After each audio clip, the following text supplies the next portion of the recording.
Good morning. I'm Dilip Thakore, editor of EducationWorld. Hello, I'm Summiya Yasmeen, managing editor. For the merry month of March, we present an issue of Education World where we provide 10 post-pandemic recovery solutions for Indian education. As you know, we've just come out of the longest schools and education institution lockdown in the world, 82 weeks, and now children have to catch up for almost 2 years of lost learning. Absolutely. So it's a formidable challenge there, and we'll tell you more about why this cover story is very important and the solutions and suggestions which have been gathered by speaking to India's most well-known educators, educationists, policymakers are very, very insightful and important for the country to go ahead. Yes. And before we go in depth into our deep dive into our cover story, Dilip, let's tell our readers what we have in this, like Dilip said, merry issue of March. Yes. So in our editorial section, as usual, two very incisive editorials. One on the Union Budget 2022-23, and once again, which was presented on 1st February. Yes, we make a very familiar lament that education has once again been ignored, and sadly and very unfortunately in a year when education should have been given top priority, because the education sector is the sector which has been hardest hit by the pandemic. Yes, indeed. Yeah. So we lament.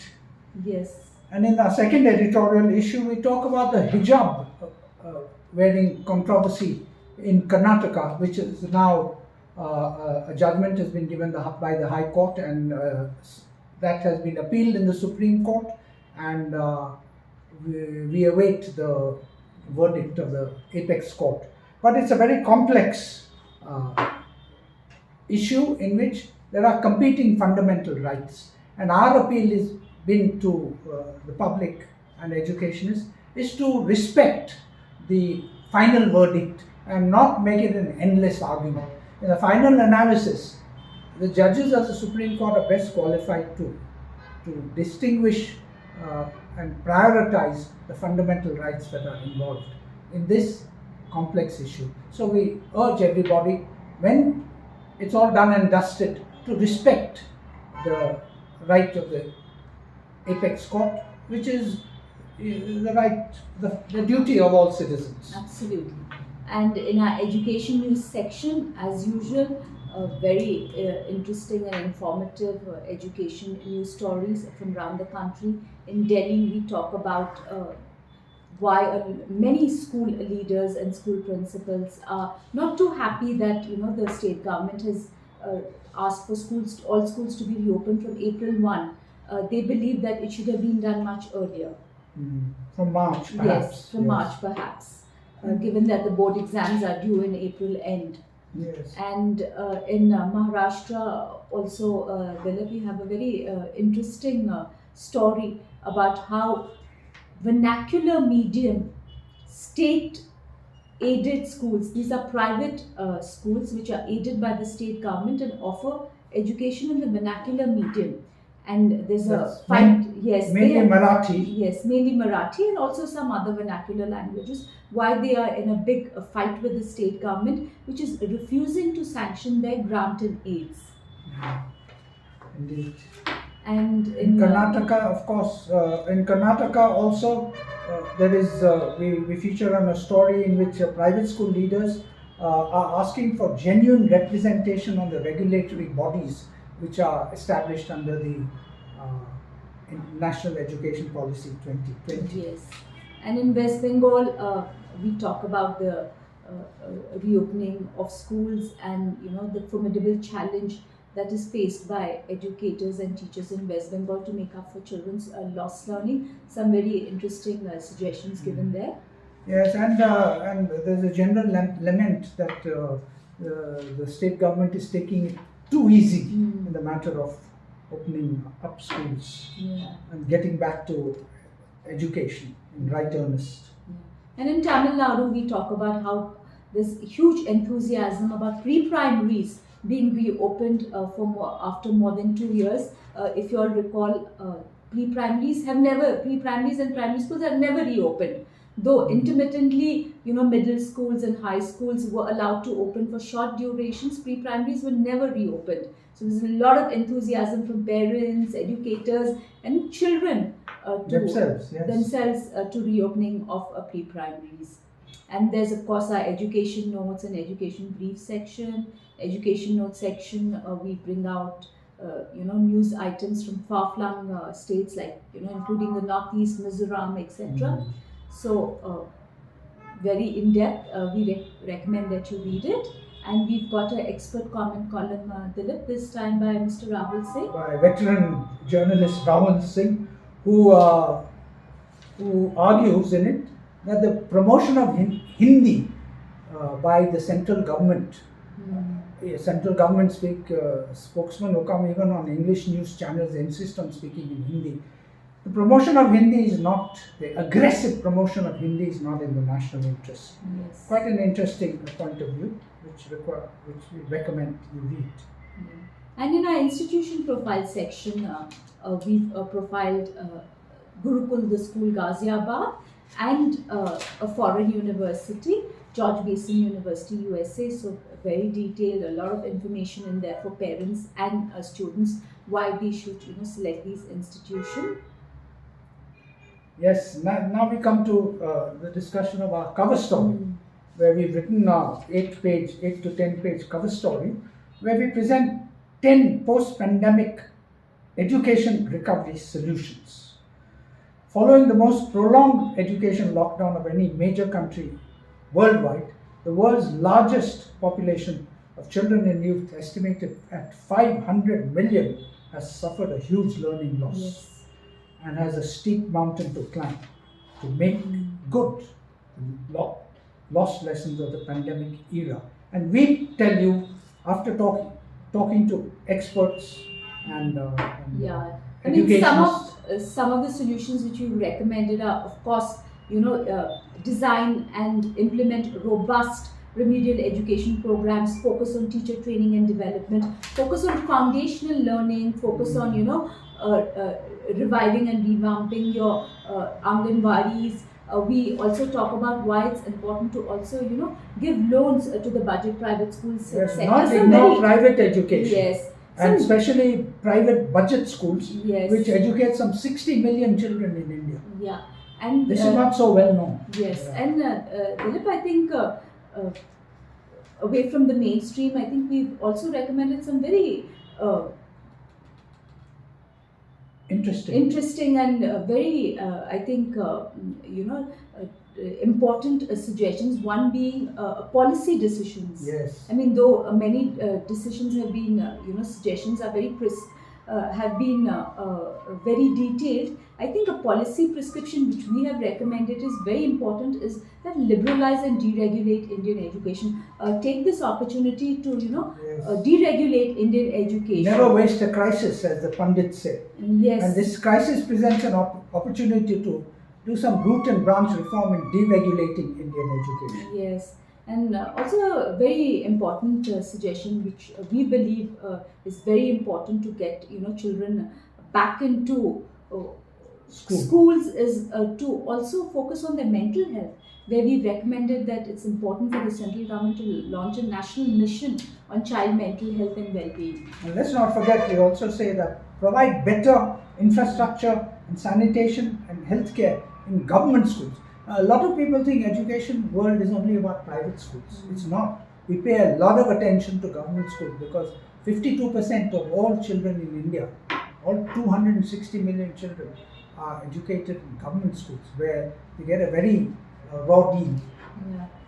Yeah. You're right, Dilip, and one of our suggestions is also why the government and the private sector need to work together to provide digital devices and internet connectivity to underprivileged children in government schools who've been the hardest, who've had virtually no learning over the past 2 years. Indeed, yes. And of course, we make our usual annual suggestion please boost annual expenditure on education, that is center plus state, to 6% of GDP, which was recommended in 66. And of course, the government always say we don't have the money, so we always present our schema where you can find the money, where government can squeeze yes, resources out and deploy them into education. indeed, Because it's also our theme song that you can't have, that the country can't generate financial resources unless you develop your human resources. absolutely. So it's a very important story. We invite feedback. We need to work together, discuss, share ideas on how to build back better. Yes, indeed. Yeah. And then in our people column, we profile 5 young and old people who are doing like innovative things in Absolutely. education to improve teaching learning standards and to make good the loss of the pandemic years. Yeah. They are quite inspiring people, and we recommend that you read about them. Yeah. And we've also got a very interesting international news section where we've covered what's happening around the world in education. So there's a news on Turkey, how there's political appointments of vice chancellors and registrars is causing a lot of controversy there. And then we've also profiled the young university rankings of Times Higher Education, where India has fared surprisingly well. Yes. But anyway, the point about our international news section is that it's totally unique in India. One doesn't see any coverage and has no idea what is happening in other countries in education, and a lot is happening. We need to monitor what's happening in other countries and keep pace. We can't function in total isolation from other countries. Yeah. And then we've got a very insightful essay written by Ramji Chandran, a well-known journalist, on National Science Day ruminations. Recently we had, celebrated National Science Day. And he says that, how India has lost its opportunity, whatever scientific advantages it had in the area of science and technology, it's frittered it away by not, investing sufficiently in research and development. And in education in Yes. general, which we keep on harping upon. Mm. And then in our special report, there's quite a story of, it's a lifestyle story, the incremental popularity of the gap year. A large number of generally upper class students are taking a year off after school, and then doing interesting things, taking a break, and but not wasting it totally. They work in companies, they work with NGOs, they do other kinds of work. Absolutely. And learn some hands-on skills. Yeah. And it's not only now, it's becoming not only an upper class privilege, but even a middle, going down the pyramid. Yeah, a lot of young people and including parents are realizing that the life skills and internship opportunities and experiences which are gained during the gap year are very valuable in adult life, whether it's in the workplace or higher education. And when you go into higher education. Indeed. Then in our book section, I've written a review of a very interesting book called Red Roulette, which exposes the kind of amazing corruption and cronyism in China, which is a nation very much admired by our champagne socialists and communists in this country. Actually, we say that crony capitalism, so repugnant to lefties and communists in India, is the secret of China's evolution into the world's second largest economy. Worth reading. Yeah, and then we have another interesting second book review on The Silent Coup by Josie Joseph. Where he talks about India's deep state. Deep state, how the ruling establishment is taking away citizens' fundamental rights and destroying its institutions, and how that bodes ill for the nation's citizenry, and why we must speak up against it. Indeed.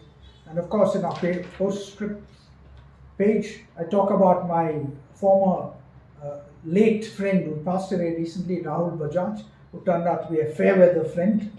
Chetan Bhagat's broadside, which he published in the Times of India a few days ago, hammering India's liberal elite.